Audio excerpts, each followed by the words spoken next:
অন্যদিকে শনিবার ভোরে ইরানের মেহরাবাদ আন্তর্জাতিক বিমানবন্দর লক্ষ্য করে হামলা চালিয়েছে ইসরায়েল। বেশ কয়েকটি যাত্রীবাহী বিমান ধ্বংস হয়ে গেছে বলে দাবি করা হয়েছে বিভিন্ন সংবাদ মাধ্যমে।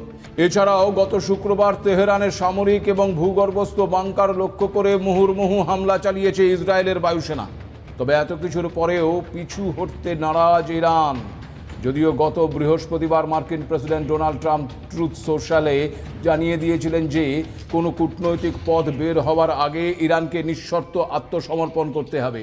যদিও ইরান স্পষ্ট করে দিয়েছে ট্রাম্পের নিঃশর্ত আত্মসমর্পণের দাবি তারা মানবে না।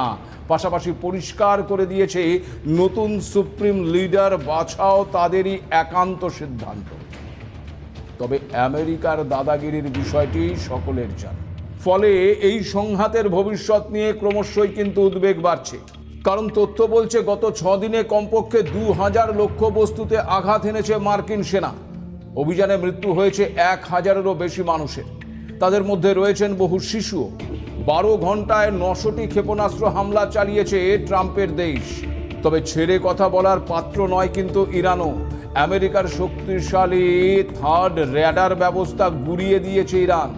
আর এখানেই আপনাদেরকে জানিয়ে রাখি যে এই র্যাডারটি ছিল মার্কিন ক্ষেপণাস্ত্র প্রতিরক্ষা ব্যবস্থার একটি গুরুত্বপূর্ণ অংশ, যার মূল্য প্রায় $30 কোটি। স্যাটেলাইট চিত্রে দেখা গেছে জর্ডনের মুওয়াফাক সালতি বিমান ঘাঁটিতে স্থাপিত একটি র্যাডার এবং তার সহায়ক সরঞ্জাম ধ্বংস হয়ে গেছে। জানেন কি থার্ডের পুরো নাম? Terminal high altitude area defence. এই আকাশ প্রতিরক্ষা ব্যবস্থাকে মোতায়েন করা হয়েছিল বায়ুমণ্ডলের উপর থেকে মহাকাশ ছুঁয়ে আসা ক্ষেপণাস্ত্রকে একেবারে রুখে দেওয়ার জন্য। অর্থাৎ স্পেস মিসাইলের নজরদারির জন্যই এই প্রতিরক্ষা ব্যবস্থাকে $30 কোটি খরচ করে তৈরি করেছিল আমেরিকা। আর এই প্রতিরক্ষা ব্যবস্থার ফলে দূরপাল্লার মিসাইলও মোকাবিলা করা যায়।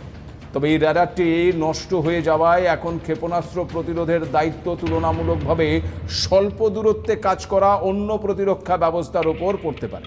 সেই ব্যবস্থায় ব্যবহৃত আধুনিক ক্ষেপণাস্ত্রের মজুতও সীমিত বলেই আশঙ্কা করা হচ্ছে। বিশেষজ্ঞদের মতে এত গুরুত্বপূর্ণ একটি র্যাডার হারানো মার্কিন প্রতিরক্ষা ব্যবস্থার জন্য কিন্তু একটা বড় ধাক্কা। কারণ এমন ব্যবস্থার অতিরিক্ত ইউনিট খুব বেশি আমেরিকার হাতে নেই বলেও জানিয়েছেন প্রতিরক্ষা বিশেষজ্ঞরা। তাছাড়া বিশ্বজুড়ে বর্তমানে এই ধরনের মার্কিন প্রতিরক্ষা ব্যবস্থার মাত্র 8টি ইউনিট রয়েছে বলে জানা গেছে। আর এর এক একটি ইউনিট পরিচালনা করতে প্রায় 90 জন সেনার প্রয়োজন। এতে থাকে 6টি ট্রাকে বসানো উৎক্ষেপণ যন্ত্র, মোট 48টি প্রতিরোধী ক্ষেপণাস্ত্র এবং একটি র্যাডার ব্যবস্থা। আর প্রতিটি প্রতিরোধী ক্ষেপণাস্ত্র তৈরিতে প্রায় $13 মিলিয়ন খরচ হয়। ইতিমধ্যেই মার্কিন প্রশাসনের একটি সূত্রে র্যাডার ব্যবস্থা নষ্ট হবার কথা কিন্তু স্বীকার করে নেওয়া হয়েছে। সব মিলিয়ে আমেরিকার যে ভালোই ক্ষতি হয়েছে তা বলাই যায়। অবশ্য এর আগেও কাতারে আমেরিকার শক্তিশালী র্যাডার ব্যবস্থা FPS-132কে ধ্বংস করেছিল ইরান। ডিফেন্স সিকিউরিটি এশিয়ার প্রতিবেদনে বলছে FPS-132 র্যাডারটি কাতারের আল উদেইদে মার্কিন সেনা ঘাঁটিতে ছিল। 2013 সালে এই সেনা ঘাঁটিতে র্যাডার ব্যবস্থাটিকে বসানো হয়েছিল। সব মিলিয়ে অনেকেই মনে করছেন এই হামলার ফলে আমেরিকার আরও একটি চোখ নষ্ট করেছে ইরান। এছাড়াও আপনাদেরকে জানিয়ে রাখি যে হরমুজ প্রণালীতে মার্কিন সেনাকে ছেড়ে কথা বলছে না কিন্তু ইরান। দেখুন, এটা খুব সত্যি যে আমেরিকা এবং ইসরায়েলের যৌথ হামলায় কিছুটা চাপে এই মুহূর্তে ইরানের সেনারা।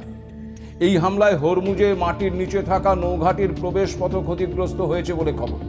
কিন্তু আপনাদের এখানে একটা বিষয় জানিয়ে রাখি যে ইরানের 2টি নৌবাহিনী রয়েছে। একটি হলো ইসলামিক রিপাবলিক অফ ইরান নৌবাহিনী, আর অন্যটি চালায় ইসলামিক রেভলিউশনারি গার্ড কোর।